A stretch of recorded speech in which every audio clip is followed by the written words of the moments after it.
Do you know, in my gastritis video, the most common question I received was, what should I eat during an acute gastritis phase? And I know why that was the most repeated question. Because in an acute gastritis phase, anything and everything that you eat can trigger your stomach. Most people with gastritis are taking 2 to 3 foods that they think are healthier every single day. They take it because they think it's actually helping them, but in reality, it is actually preventing their stomach from healing. You might already know that in gastritis, your stomach lining is inflamed. So if you're having burning, pain or discomfort, regardless of whatever you eat, you might be actually in the acute phase. And in this phase, your goal is not healthy eating, but non-irritating eating. So instead of getting confused about what to eat, let's break it down very simply. So how I have structured this video is, just think about your meal in 3 layers. The first layer is your base layer, what to include in the major portion of your meal. The second layer is your support layer, the healing foods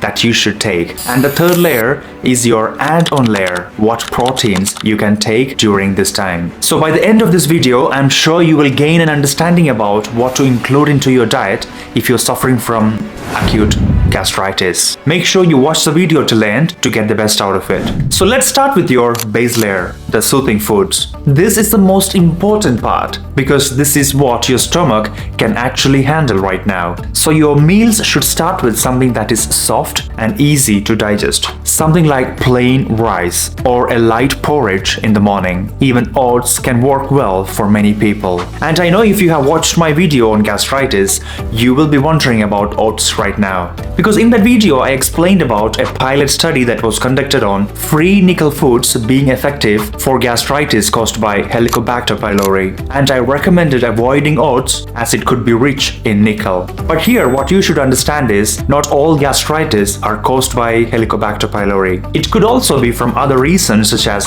food patterns, stress, alcohol consumption, and also from long-term irritation of the stomach. So in real life, what matters is very simple.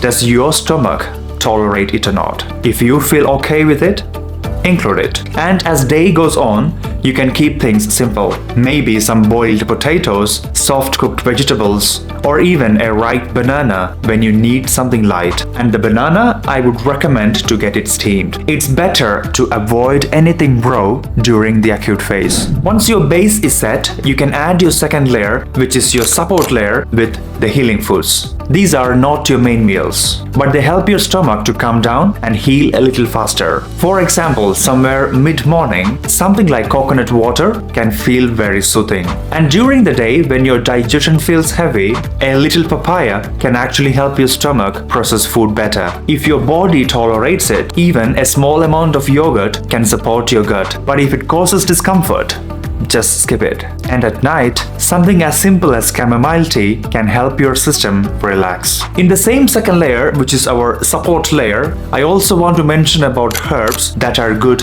during gastritis. However, during acute gastritis, I might not recommend these herbs as it might irritate some of them. A light ginger tea after meals can help with digestion, and even a small pinch of turmeric in warm food or milk can support healing. Just keep it very gentle. An acute phase is not the right time for strong shots or healing remedies. And once you feel like you have overcome the acute phase, you can consider to add cabbage and broccoli sprouts as they are very effective in healing gastritis. I also want to highlight something that most people don't think about. Temperature matters. Warm food is usually much better than cold food in gastritis. Yes, even something healthy like a cold yogurt can irritate some people. Now the third layer is your add-on layer, the proteins to include. You do need them for healing, but don't make it too heavy. So instead of building your meal around the protein, just add a small amount to your base. Something simple like boiled eggs or lightly cooked fish or chicken, even well-cooked lentils if they suit you. The simpler it is, the easier your stomach will handle it. Okay, having understood the 3 layers to include, now let's take a look at what to avoid during acute gastritis. So things like coffee,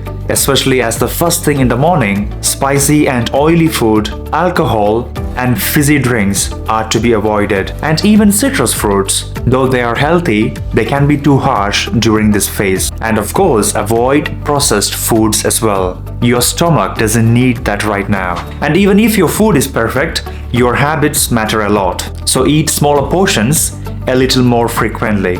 Don't eat very late at night and chew your food properly. Also, avoid large meals taken after long gaps and try not to lie down immediately after eating. Now, you might be also thinking, how long should I follow this? In most cases, it's 1 to 2 weeks until your symptoms clearly improve. And don't rush this phase. Once you start to feel a little better, don't go back to normal eating. Just expand slowly. Add one new food at a time and see how your body is reacting. And if something doesn't feel right, just step back and give it more time to heal. So to conclude with, when your stomach is inflamed, don't challenge it.